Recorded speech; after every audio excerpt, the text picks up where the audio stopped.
Takže vítáme kouzelnici Tiffany a její asistentku. Můžete začít, děvčata, bude potřebovat mikrofon. Tak, prvně nám Tifanka řekne, jaký si pro nás nachystala kouzla. Jo? Králík z klobouku. A co králík z klobouku? Budu vytahovat. Tak ukaž.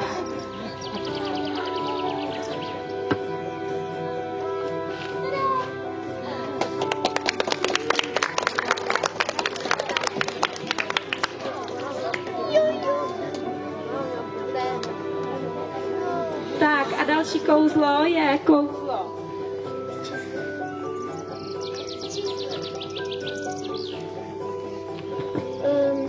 Dvě děcka. Je to kouzlo čísly a potřebujeme 2 děti, takže ty vyber si. 1 a kdo bude druhý? Tak asi jenom jednoho.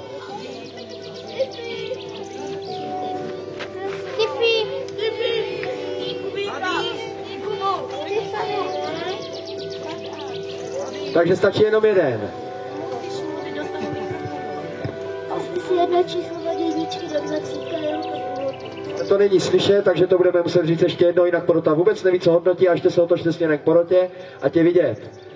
Tak, do toho se musím mluvit taky nahlas, takže ještě jednou, Tiffy, zkuš to, pojď. Myslím si jedno číslo od jedničky do 20. pak uhodnu.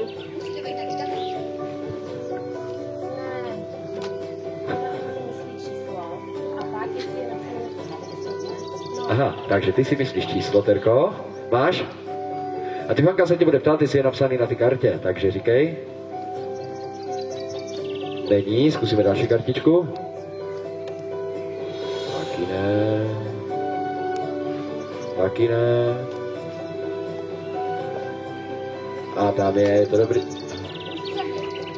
Ano, a tady na ty? Není.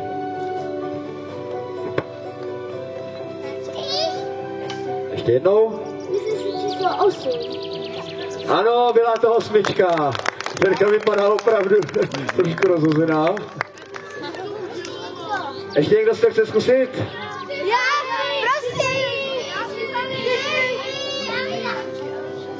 Já chci taky. Tak Andrejko, neříkej nikomu, jaký si myslíš číslo od 1 do 20. A říkej, jestli je nebo není na té tabulce.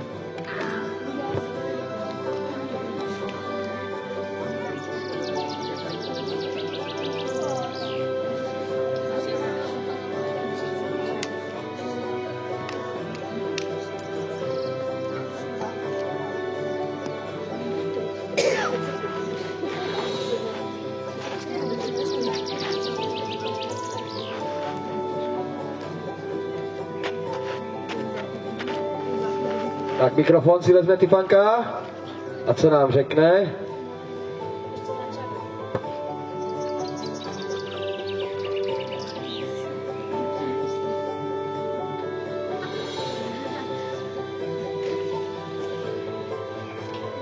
Myslím si číslo 13.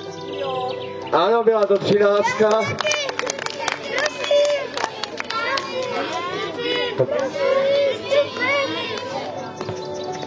Elenka. Počkejte.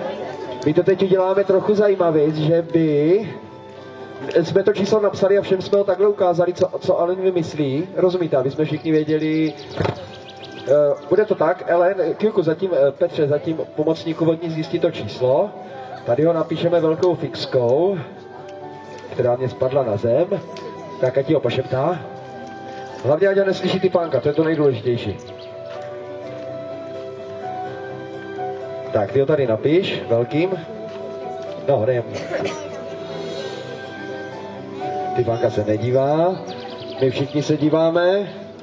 Pomalu, ukažem. Takže toto je číslo, který má Tiffany uhodnout. Můžeme začít.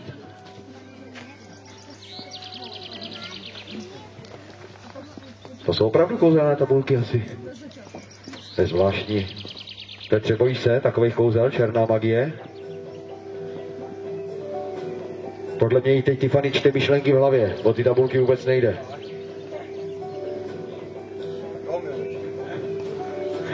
jsme z ní mohli dostat víc věcí, viď? A nejenom číslo. A nebo to zkusíme trošičku narušovat, to kouzlo. 42, 115.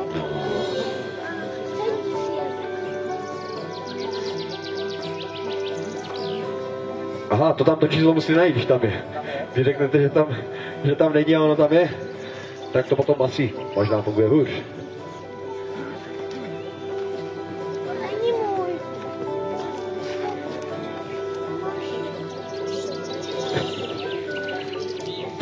Tak, Tiffany, teď to určitě popleteš. Pojď, budeme jí trošku plíct, abych to měl zmatek. Tiffany, 37, 272, 16, 15, 47, 3,14, 15, 9, 2, 6, 5, 3, 5, 7, 8. Co? Ještě jednou. A je to 19. Pure Magic, jak bychom řekli my Slované. Ne, my tady budeme do zečka. To si můžete vyzkoušet zítra o poledním klidu, ne? Třeba Stefanko, je to tak? Já si... Nebo, jak chcete? Já nechci být, teď to je na mě, no. Viď? A máme tu další kouzlo. Co k tomu je potřeba?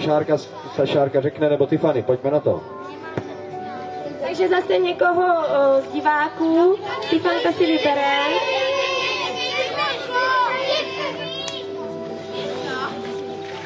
Tak já to teda popíšu, jo? Tvým úkolem bude, že Tifanka ti dá hůlku, otočí se a ty začaruješ nad jedním z těchto předmětů a ona, i když se nedívá, tak uhádne, nad kterým předmětem čaruješ. Nesmíš se toho dotknout, ale jenom takhle začarovat a říct kouzlo Simsalabim. Jo?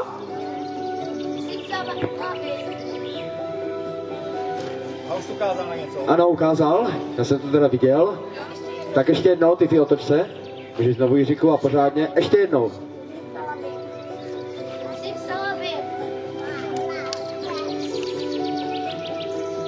Tak co? Letku si skalíšku. Ne, tak ještě jednou to zkusíme. Nebyl to kalíšek? Jo, nebyl to kalíšek, kouzlo se nepovedlo. Simsalabim. Nebo řekni Čáry Máry.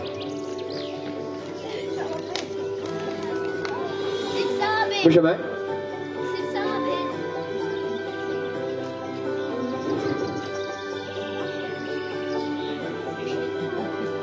Kalíšek. Ano, teď to byl kalíšek, teď jsem rozhodl, že to fakt tak to funguje. Teď, můžeš si to zkusit? To ne, vyber někoho z děcek ještě jednou, to je zajímavý. Normálně přemýšlím, protože si je opravdová čarodějnice, jak by se měla upálit co nejdřív mimochodem. Takže, Tifanka se otočí. Tak, můžeš? Simsalabim bylo. No, můžeme. A je to. Dotkla se z kostky. Ano, je to kostka, co to je?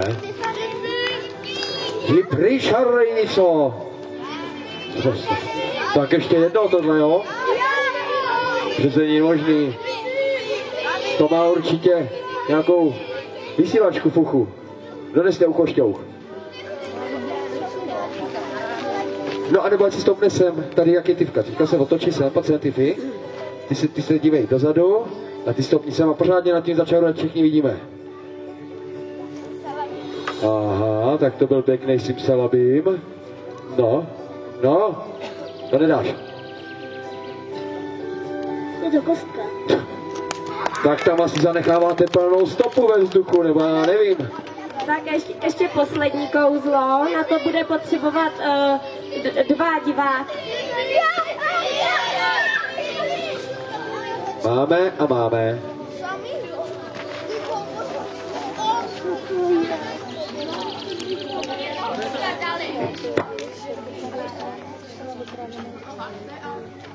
Jsou to kouzelné obálky.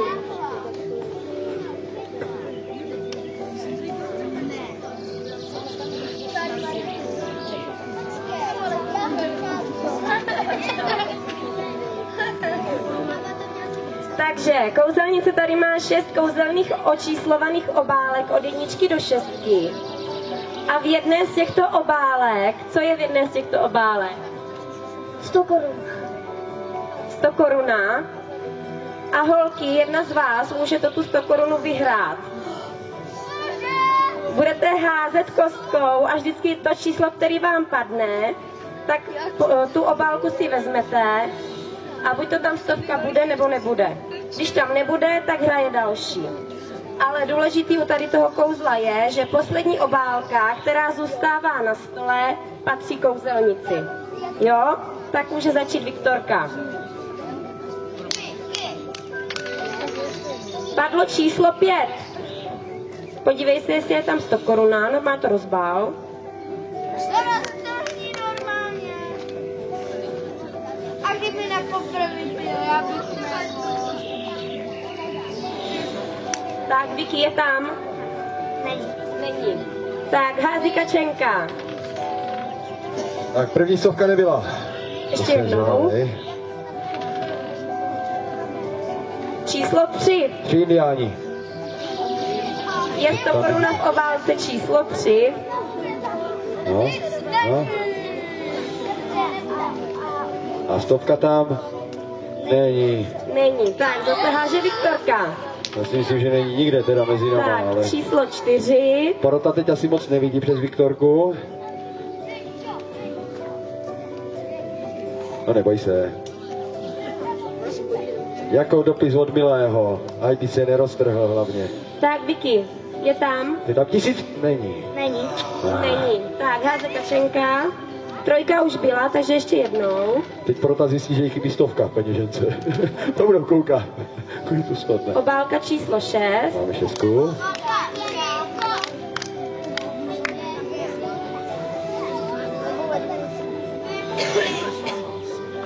Teď tam 500 miliardy, víš co, schovaný. Není. Není tam. No jo, to není. Zůstávají nám poslední 2 obálky. Tak, Jednička. podívej se. A poslední obálka. Počkej. Nebo já nevím, jestli si to... A není. No to je jasný. Není. A co teď, pozor, uhněte stranou holky, teď je to nejdůležitější typy. Hej, poslední obálce byla 100. Tak to je smůla. Toto mě vyjde v 16,6% případů toto kouzlo. A ani to vlastně asi ne. No. A teď fakt netuším, jak to udělala.